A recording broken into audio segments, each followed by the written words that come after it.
My family spent 6 years calling my business that little Etsy thing right up until it made $1. 4 million in a single year, and made their golden girl go silent in front of 200 people at her own law school graduation party. My name is Harlow James. I'm Yermadokus. And if I've learned one thing about family, it's this: they'll cheer for you all day long, right up until your success stops fitting the story they've already decided to tell about you. I never took the path anyone expected. While my cousins were off at state schools, racking up Dean's List certificates, I was sitting cross-legged on my bedroom floor with a heat press and a laptop, building a skincare and candle brand out of nothing but stubbornness and YouTube tutorials. It started with soy candles I poured in my kitchen. Then came bath soaks. Then a full skincare line. By the time I was 24, I was running 6 figures of inventory out of a rented storage unit and doing my own bookkeeping at midnight. But to my mother, I was still in between things. That's how she introduced me at Easter, at funerals, at anyone's birthday. This is Harlow. She's still figuring out what she wants to do. As if the company depositing money into my bank account every week was some kind of hobby I hadn't grown out of yet. The party that changed everything was for my cousin Camille. Camille was Vinsync, freshly graduated from a top law school, and the undisputed favorite of the entire extended family. She had the resume, the internships, the moot court trophies, and a smile that made relatives dig for their phones to take a picture. Growing up, we weren't enemies. We just weren't close.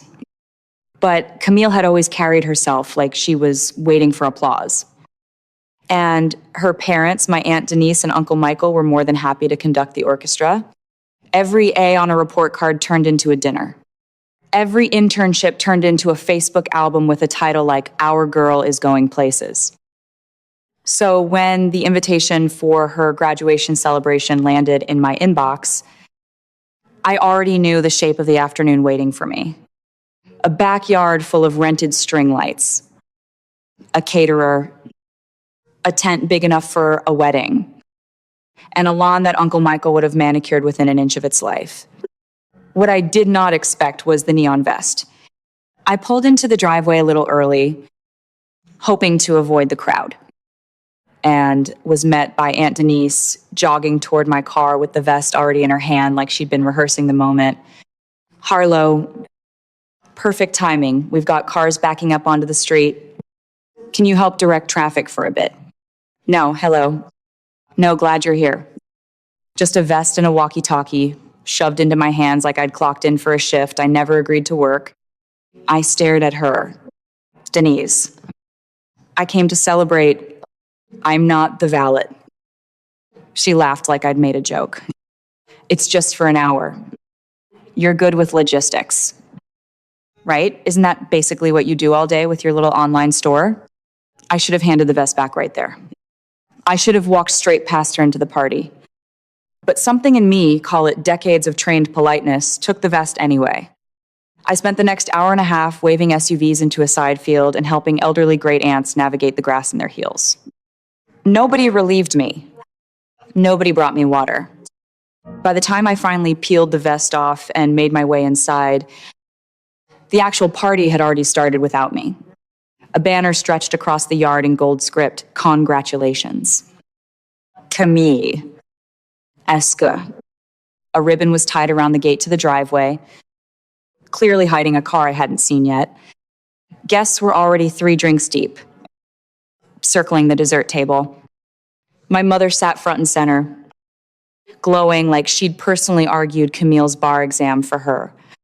I found my name on a paper place card tucked behind a fern at the very end of the buffet line, as far from the head table as physically possible. Camille floated from table to table in a white dress that caught the light every time she moved, working the room like she was already running for office. When someone handed her a microphone, she tapped it twice, laughed, and raised her glass. "I just want to thank everyone for being here." She said, It means so much to be surrounded by people who value real work and real education, especially these days. When it's so easy to get distracted chasing likes and calling it a career. Her eyes found mine. The pause was not an accident. The table erupted. My uncle wheezed. My cousin Derek nearly choked on his drink. Even my mother let out a tight little laugh. The kind you give when you've been caught enjoying something you know you shouldn't. Heat crawled up my neck. I looked down at my untouched glass and said nothing. Some of us spent years earning something that actually means something. Camille continued, clearly enjoying herself now. No offense to anyone. Selling candles. More laughter. She clinked glasses with her friends and handed the mic back with a flourish. Like she'd just delivered a closing argument. My mother caught my eye from across the yard, shrugged, and mouthed, "She didn't mean it." Here's the thing, I didn't care about the car under the ribbon. I didn't care about the banner or the toast or the fact that I'd been cropped out of every photo, standing near the hedge like hired help.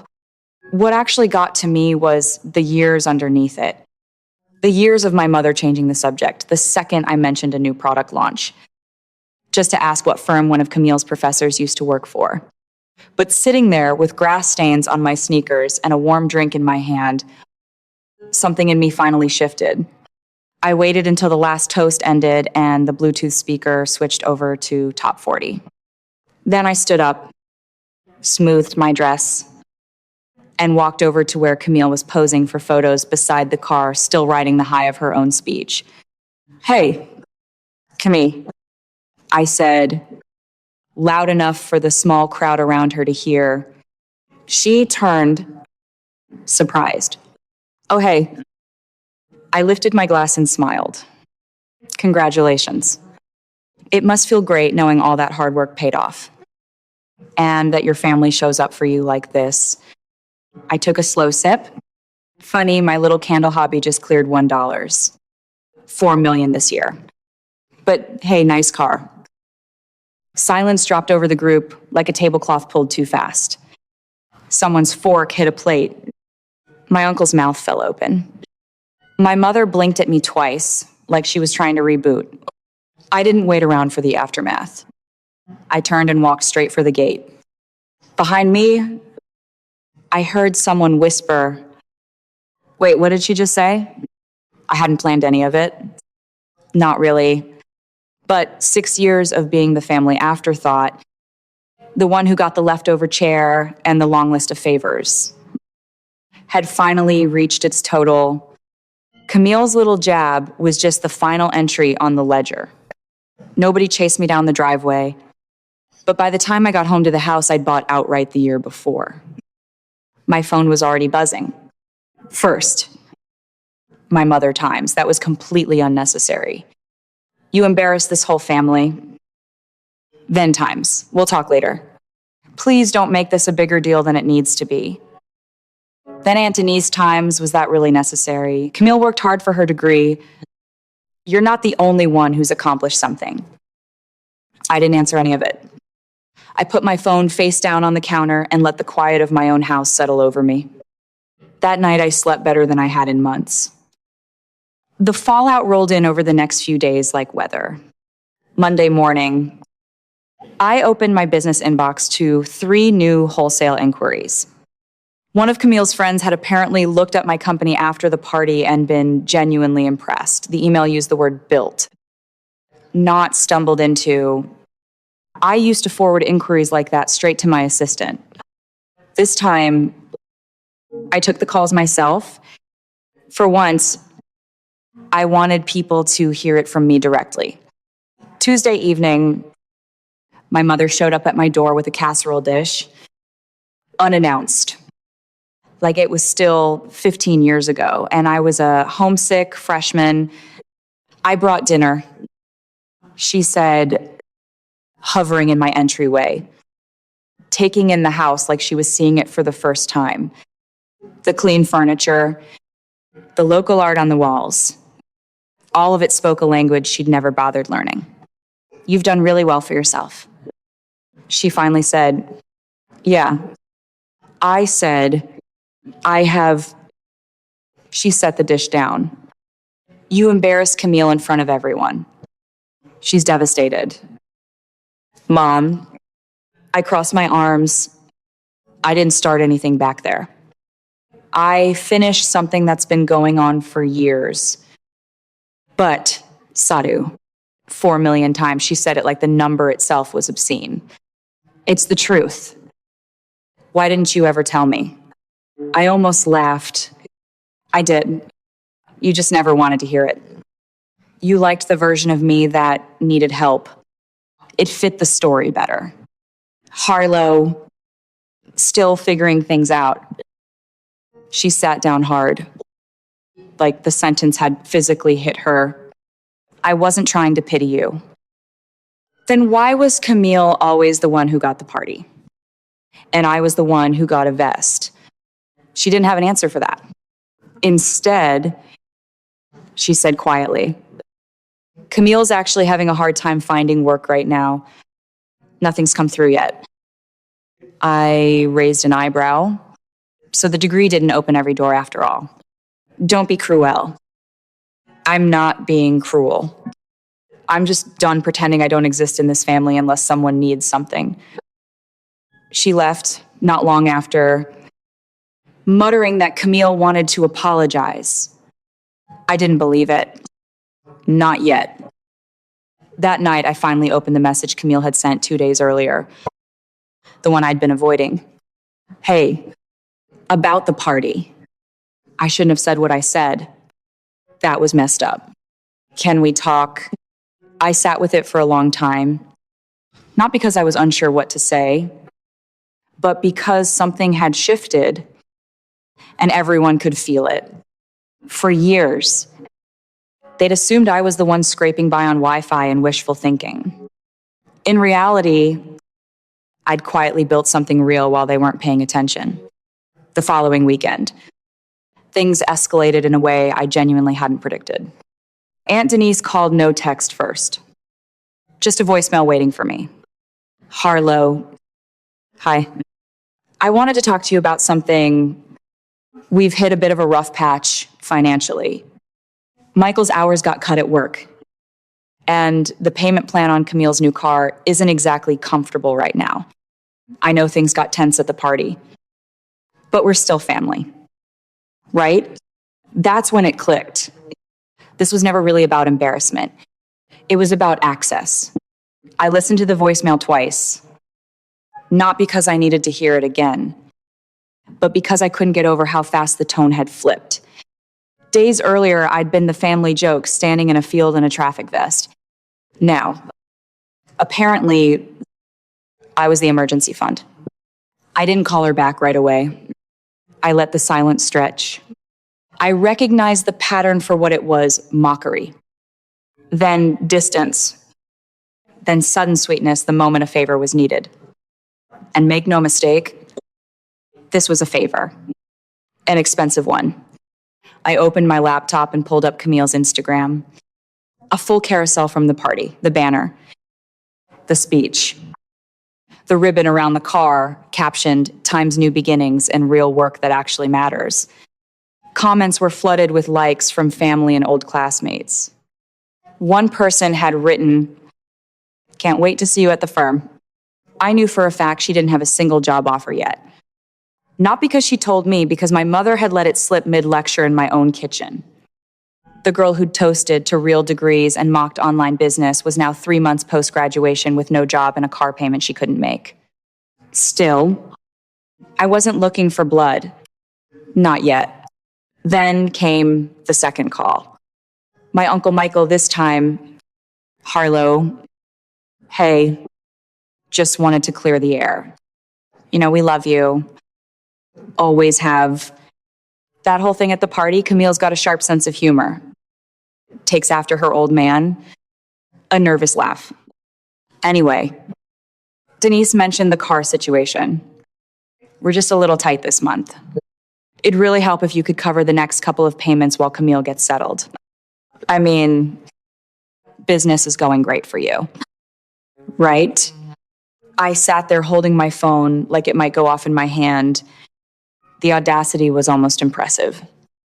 Not one mention of the years I'd quietly covered birthday gifts, holiday dinners, emergency plumbing bills, all while getting folding chairs and backhanded compliments in return.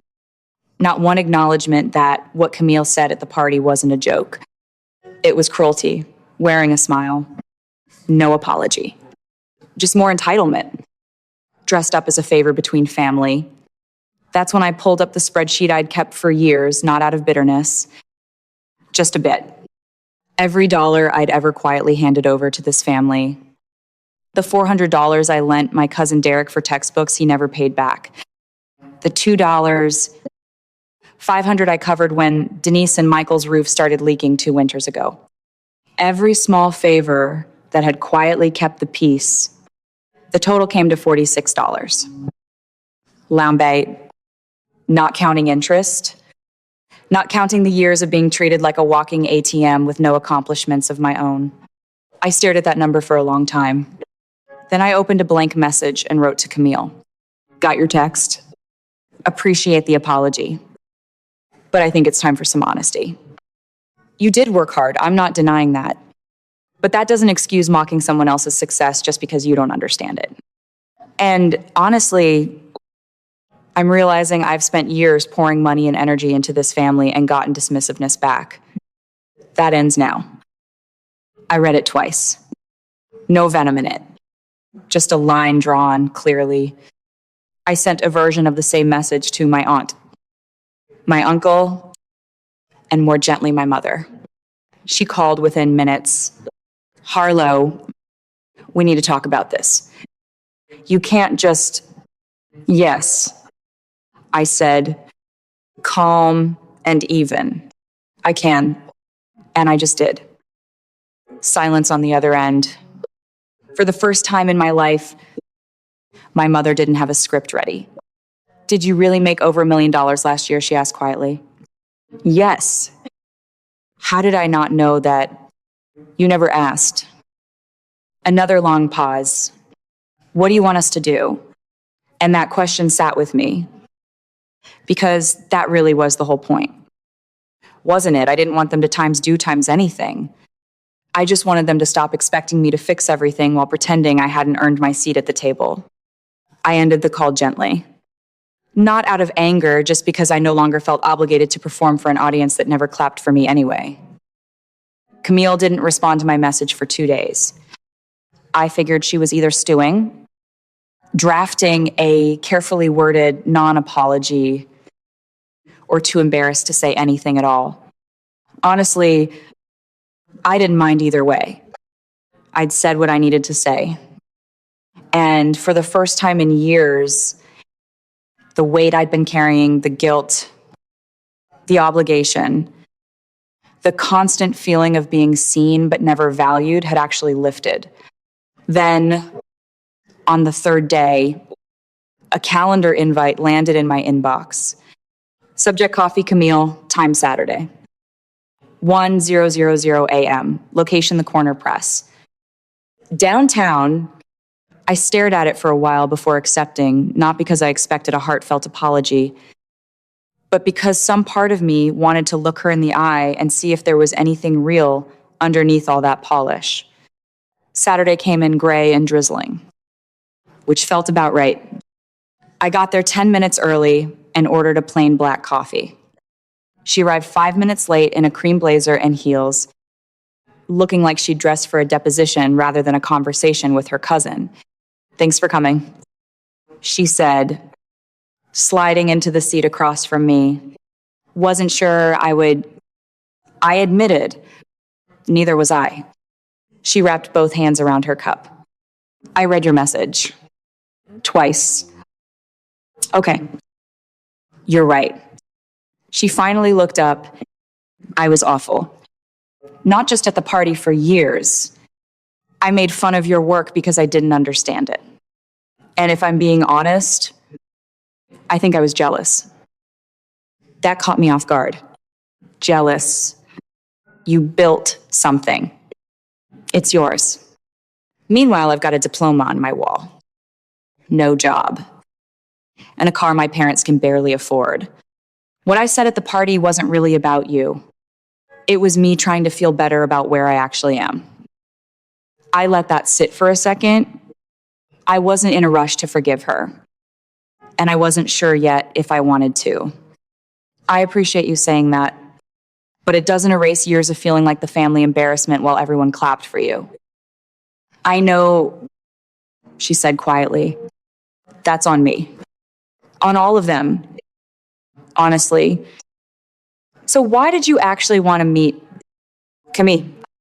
She hesitated, then said, not for money. I swear. Good, because that door's closed. I know I'm not here for that. She pulled out her phone. I wanted to own this publicly. Before I could ask what she meant, she'd opened her Instagram, angled the camera at herself, and hit record.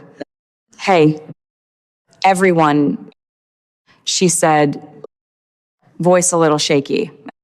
This is going to be a little uncomfortable, but it needs saying. At my graduation party, I made a comment mocking people who build businesses outside the traditional path, specifically aimed at my cousin. It was petty. It was cruel. And honestly, it wasn't even true. Harlow built a company from nothing, with no shortcuts and no handouts. And I made fun of her for it in front of everyone we know. That's on me. So I'm sorry. Not just to her, to anyone I've made feel small with that attitude. A degree doesn't make you successful. Doing the actual work does. Harlow, if you're seeing this, thank you for calling me out. I needed it. She stopped recording, posted it without hesitation, and set the phone face down on the table. I just blinked at her. Wasn't expecting that. She shrugged. I earned the embarrassment. Feels fair. For the first time, I wasn't looking at Camille, the golden child. I was looking at a young woman trying to untangle herself from an image her parents had built for her and maybe one she'd built for herself too. You're lucky I'm not petty, I said, a small smile creeping in. Don't push it, she shot back. And for the first time in years, we actually laughed together. We talked for another hour, not about money, not about family politics, just about ordinary things. Books, travel, the small stuff we'd never bothered sharing because we'd always been too busy competing or avoiding each other. When we finally got up to leave, she hugged me a real one. Not a pat on the back. The kind that says, times I get it now. A week later, my mother called. Did you see the video? I did. She didn't even warn us before posting it. She didn't need to. There was a long pause. And when she spoke again, her voice was thinner than usual. I'm proud of you, Harlow, and I'm sorry for how I talked about your work, for never asking, for not listening. I didn't gloat. I just said, thank you. The next family gathering was a Labor Day cookout at my uncle's place a month later. I showed up in jeans and a t-shirt, like always. Nobody handed me a vest. Nobody asked me to man the cooler. Instead, Camille walked up, handed me a full plate of food, and said, "You're sitting with me." So I did. No banner, no toast, no speeches, just conversation, laughter, and a strange, steady sense of balance I hadn't felt at a family event in years. When someone eventually asked what I did for work, Camille answered before I could. She runs a multi-million-dollar skincare brand. It's genuinely insane. You should see her warehouse. The silence that followed was, for once, a good one. No smirks, no snickering, Just a few impressed nods and actual questions. I answered a couple, smiled, and kept the rest to myself. Because they were finally curious for the right reasons, not because they needed something from me. Camille eventually took a job at a small nonprofit, doing work she actually cared about instead of chasing the version of success her parents had picked out for her. Aunt Denise and Uncle Michael stopped calling me for money. My mother still doesn't fully understand what I do for a living. But now she brags about it like she invented the idea herself. I still keep that spreadsheet. Not out of resentment, just as a reminder of where I came from. And exactly what I don't owe anyone anymore. They say success is the best revenge. I've come to believe clarity is even better. After all that noise, the quiet is the best part. Thanks for sticking around for this one. If stories like this hit home for you, drop a comment and let me know. And don't forget to subscribe so you don't miss the next one.